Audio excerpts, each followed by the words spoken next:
আসসালামু আলাইকুম। আজকে আমি চিংড়ি মাছ রান্না করব। আলু পটল দিয়ে চিংড়ি মাছ রান্না দিয়ে দিচ্ছি হলুদ, দিচ্ছি মরিচ, দেবো একটু ধনিয়া পাউডার, দিচ্ছি লবণ।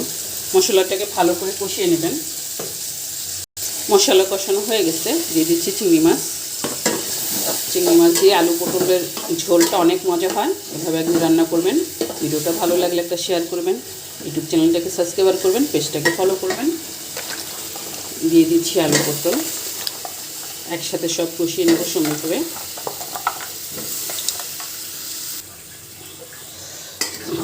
সুন্দর করে কষাবেন, তরকারি যত কষাবেন ততই মজা। ভিডিওটা ভালো লাগলে ইউটিউব চ্যানেলটাকে সাবস্ক্রাইব করবেন, পেজটাকে ফলো করবেন, একটা কমেন্ট করবেন, লাইক করবেন, পাশে থাকবেন। এখন একটু ঢেকে দিচ্ছি।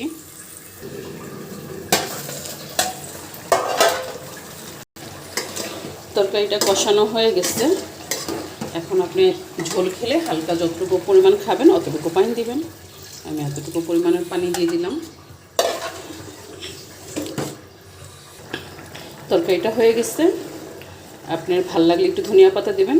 তো আমি চিংড়ি মাছের ধনিয়া পাতা আমার ভালো লাগে না, তাই দিই না।